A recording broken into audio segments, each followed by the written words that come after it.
Welcome to the session about the protective walls we build. Begin by finding a quiet and comfortable place to sit, away from any distractions. Let your back straighten without hardening. And take a moment to adjust your position, releasing your neck and shoulders, so that your body feels alert, yet relaxed. And when you're ready, gently close your eyes. Turn your attention to the breath, just natural breathing. Notice your ribs and lungs expanding as you breathe in, and releasing and settling as you breathe out. Observe the skin of your rib cage spreading out and widening on the inhales. Notice the skin softening, almost melting on the exhales. Lungs, ribs, and skin expand and broaden on the in-breath. Lungs, ribs, and skin soften and settle on the out-breath. Now, allow your breath to expand beyond the confines of your ribs and lungs so that your whole body is breathing with you. Feel your whole body breathe as though your breath reaches all the way to the tip of your toes and to the crown of your head.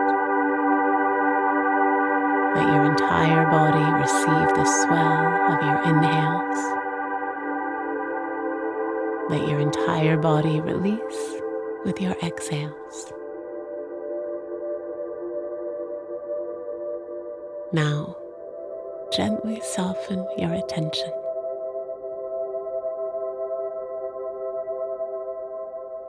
Today, I'd like to talk about the protective walls we build around ourselves when we feel vulnerable or scared.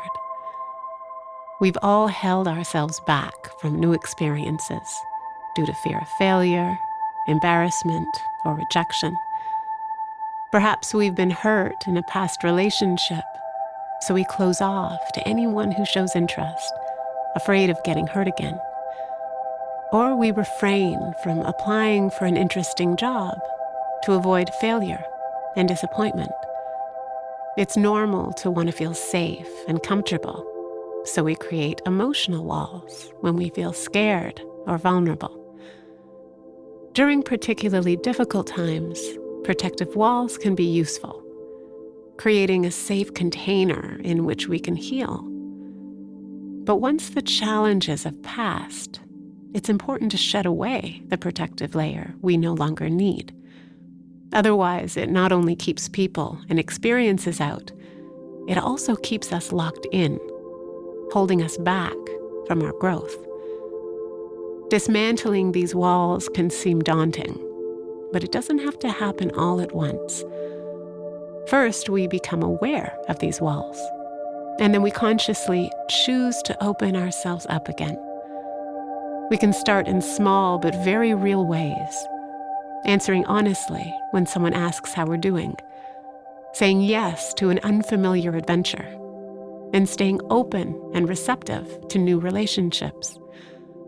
Dr. Abraham Tversky compares our emotional walls to the shell of a lobster. As a lobster grows, the casing that protects his soft inner flesh becomes too tight and rigid. The shell that once felt secure now holds him back from growth. So the lobster must free himself from the confining carapace. It can take a while for his new shed to fully harden. So during this vulnerable time, his tender flesh absorbs seawater, and he grows bigger and heavier. He grows a new shell until this new one feels too tight, and he does it all over again. As Anais Nin said, "And the day came when the risk to remain tight in a bud was more painful than the risk it took to blossom." So here's an invitation. This week, become aware of the walls you build. Consider how they protect you and how they hold you back. Explore the possibility of cracking your shell like the lobster. Strike up that conversation you've been too shy to initiate, or write that blog post you've been hesitating to publish.